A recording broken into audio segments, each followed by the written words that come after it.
Good afternoon, I'm Marshall Preston, part of the Westboro Veterans Advisory Board. We're out here at Veterans Freedom Park on Saturday, June 15th, 2024, the day after Flag Day. And in conjunction with Flag Day, we're out here to respectfully honor our nation's flag and properly dispose of it.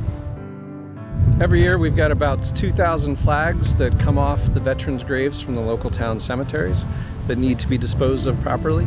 So this is an event put together to help educate the town, get some participation with the citizens in the community, to have them come out and learn how to care for their flag as well as properly dispose of it. Welcome to our 2024 flag retirement ceremony.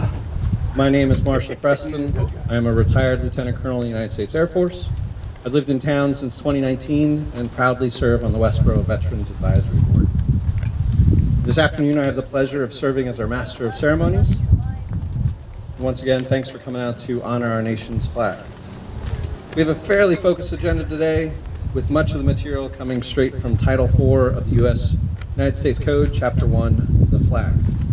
And while many of you may not have read that, I suspect that you actually know it fairly well. Let me start today's program by reading a portion of Section 4, which references the Pledge of Allegiance to the flag. The pledge should be rendered by standing at attention, facing the flag with the right hand over the heart. When not in uniform, a med should remove any non-religious headdress with their right hand and hold it at the left shoulder, with the hand being over the heart. Persons in uniform should remain silent, face the flag, and render the military salute. Members of the armed forces not in uniform and veterans may render the military salute in the manner provided for persons in uniform. I stood, so thank you. So join me in reciting the Pledge of Allegiance. I pledge allegiance to the flag of the United States of America and to the republic for which it stands, one nation, under God, indivisible, with liberty and justice for all. Thank you. Please take your seats. For students of history, it might be fun to know that the Pledge of Allegiance was written in August of 1892 by Francis Bellamy, a minister. It was originally published in the Youth's Companion on September 8, 1892, and Bellamy had hoped that the pledge would be used by citizens of any country. In its original form, it read, "I pledge allegiance to my flag and the republic for which it stands, one nation, indivisible, with liberty and justice for all."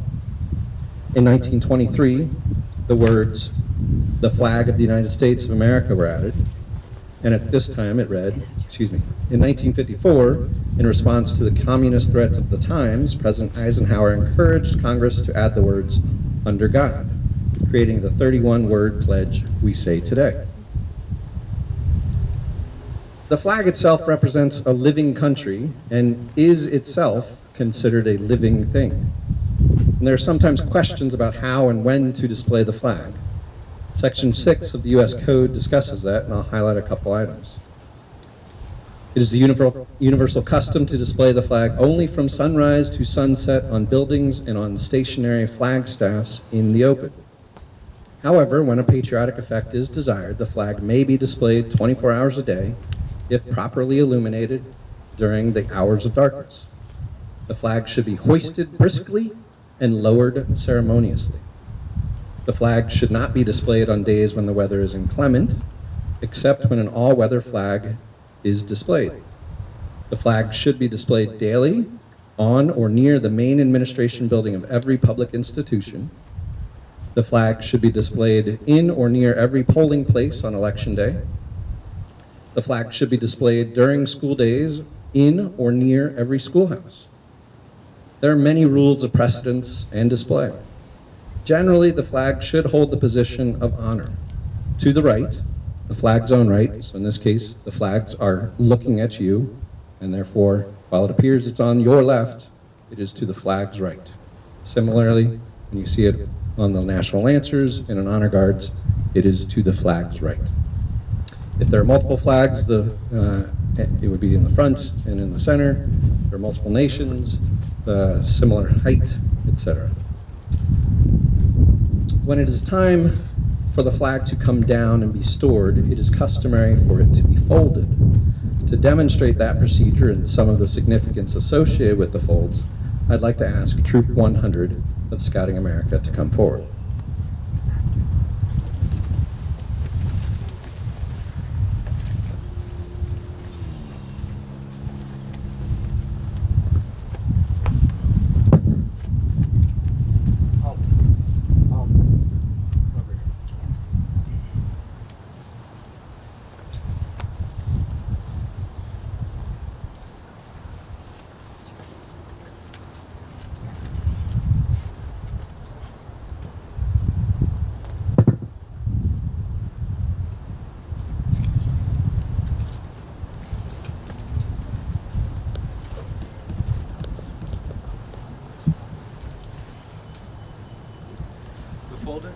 The folding of the U.S. flag during ceremonial occasions is a symbolic act, with each of the 13 folds traditionally holding specific meanings.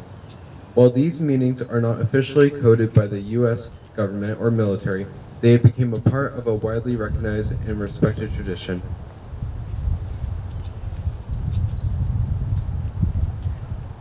In honor of the 13 original colonies and our forefathers who have founded this great nation, we salute you.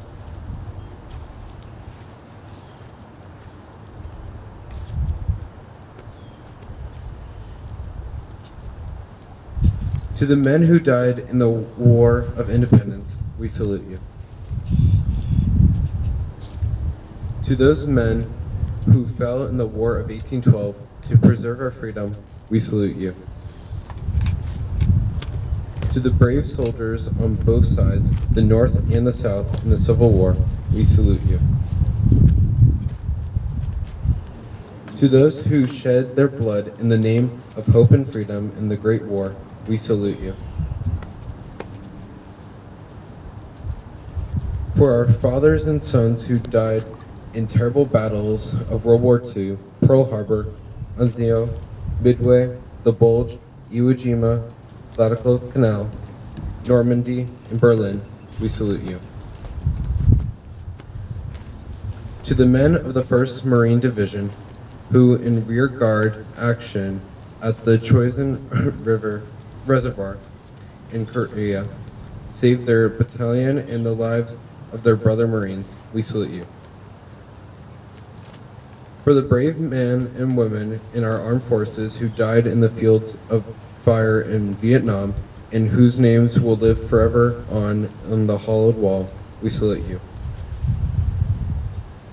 For our Commander-in-Chief who leads our nation in good times and bad, we salute you. For the Boy Scouts of America and all the Scouts who have gone before us, we salute you. To God, our parents, and our families who we love and respect, we salute you. To the men and women of our armed forces, the arsenal of democracy and the hammer of freedom, we salute you.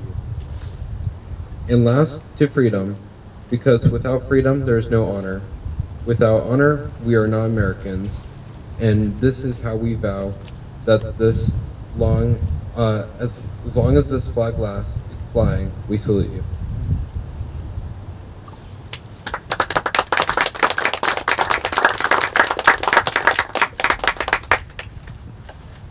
Well done. Thank you, Scouts.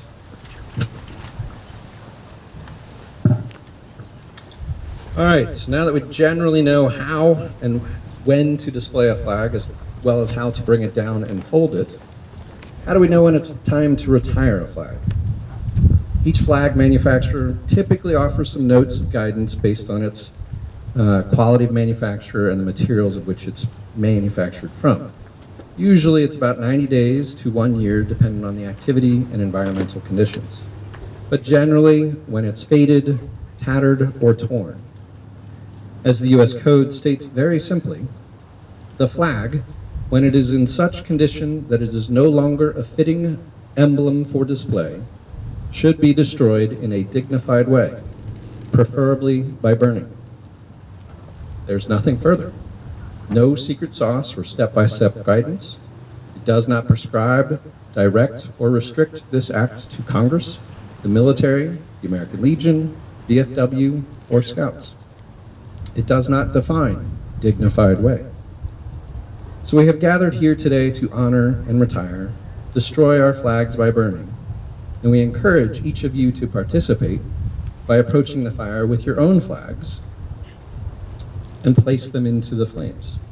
The size, shape, style, and condition of your flag may limit the manner in which it is folded, carried, or presented. And additionally, the heat, size, and intensity of the fire may limit some of your options. But the important part is the dignity and respect that you demonstrate throughout the process. To demonstrate, I'd like to ask Mike Beretten of the Veterans Board to demonstrate.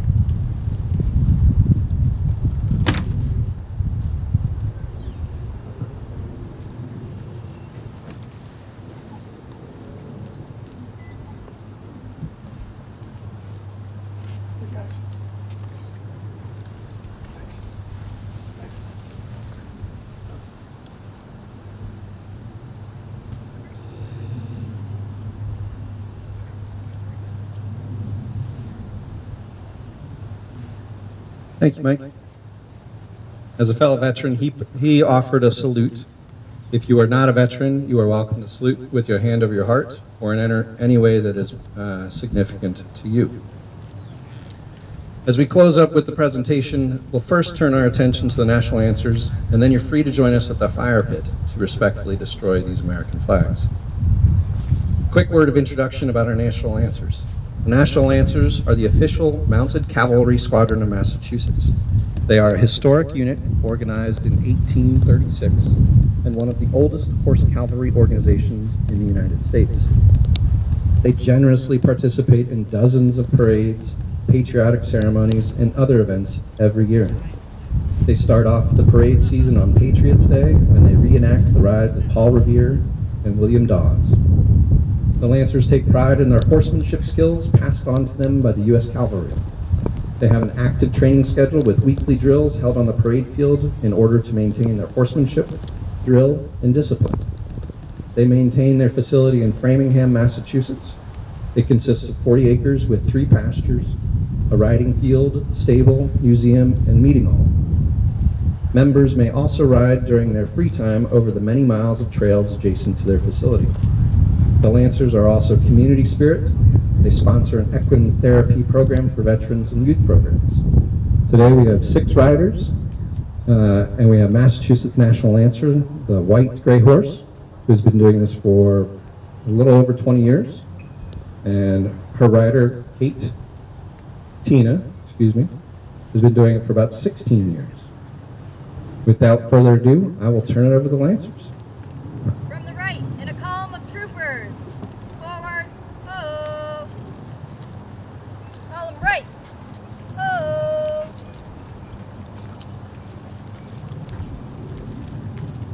Column right, ho!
That was fantastic. Thank you. You all are welcome to go up and visit the horses, introduce yourself.